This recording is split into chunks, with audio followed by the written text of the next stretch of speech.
Good evening नमस्कार जय साईं, जगन्नाथ। जय जगन्नाथ। केମିତି ଆଜି ଅଛନ୍ତି ଆମେ ସମସ୍ତେ? ଆସିଛୁ ଆଶା କରୁଛି ଗ୍ୟାଲେରିଆ ଆପଣମାନେ ସମସ୍ତେ ବହୁତ ଭଲରେ କୁମ୍ଭୀ ଅଛନ୍ତି। ଗ୍ୟାଲେରିଆ ଆସିଛୁ। ସବୁବେଳେ ଭଗବାନଙ୍କ ଦୟାରୁ ମୁଭି ଆଜି ଆମେ ଇଭିନିଂରେ ଆମ ଡେଟ୍ ସହିତ ଯାଇଥିଲୁ ବୋଉ ବୁଟୁ ଭୂତ ମୁଭି ଦେଖିବା ପାଇଁ ପିଭିଆର ଯାଇଥିଲୁ।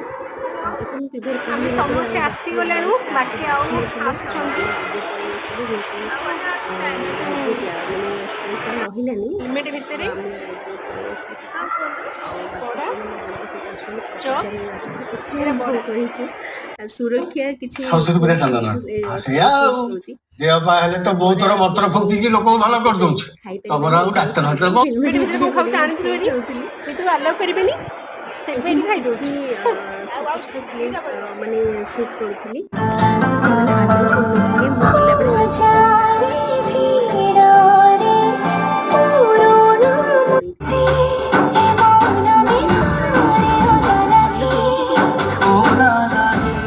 କିନ୍ତୁ ମାରେ ମାନେ ଡରା ଫିଲ୍ମ ଉଠା ନଥିଲା, କିଛି ଚୁଲିଆ କିଛି ଜାଗାରେ ଟିକେ ଡର ଆମ ଜାଗା ଲାଗୁଥିଲା। ମାଡି ବସୁଛ କିନ୍ତୁ ହେଲା ଆଉ ମତେ ତ ବହୁତ ଭଲ ଲାଗିଲା। ରାତି ଅଧରେ ମୋରି ମାରି ଆସିଥିଲା ଆଉ ସବୁଠୁ ମୁଁ କଣ କରିବି ଯେ ମାନେ ବେଶୀ ଖୋଲା ଜଲ୍ଦି ମତେ କହୁଛ କଣ ଡରାବନି ଥିଲା ଯେତେବେଳେ ସେ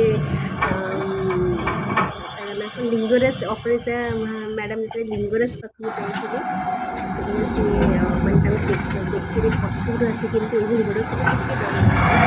ଦେଖିକି ବହୁତ ଡର ଲାଗୁଥିଲା। ଦୌଡ଼ି ସାଙ୍ଗରେ ସମସ୍ତେ ବହୁତ ଅଛି ପାଖକୁ ଯାଉଥିଲେ।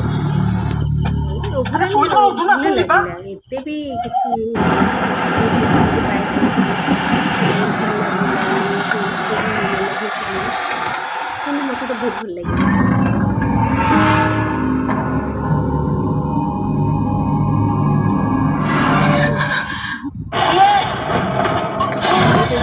ଯେତେବେଳେ ସେ ଜିଭ ମନ୍ଦାକିନୀ ମ୍ୟାଡାମ ଯେତେବେଳେ ଜିଭ ଏମିତି ଛିଣ୍ଡେଇକି ପକେଇଲେ, ସେଇଟା ବି ବହୁତ ବହୁତ ଭଲ ଲାଗିଲା। ସେ ବହୁତ ଭଲ ପ୍ଲେ କରିଥିଲେ। ଆପଣମାନେ ବି ଯଦି ନ ଦେଖିଛନ୍ତି ଆସିକି ବୋଉ ବୁଟୁ ଭୂତ ଦେଖନ୍ତୁ, ଭଲ ଲାଗିବ। କିନ୍ତୁ ଆମେ ଟିକେ ମାନେ ମୁଭି ମାନେ କିଛି ଆରମ୍ଭ ହେଇନି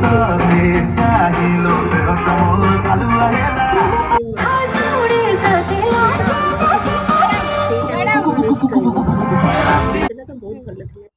ଏଠି ଆମେ ଟିକେ ବ୍ରେକ୍ ନଉଥିଲୁ। ଏମାନେ ତ ସବୁ ପୁରା ଡରି ଯାଇଛନ୍ତି। ବ୍ରେକ୍ ମ୍ୟାଡାମ ତ ଦଉଛି। ଜମା ବି ମାନେ ଦେଖିଲେନି ମୋବାଇଲ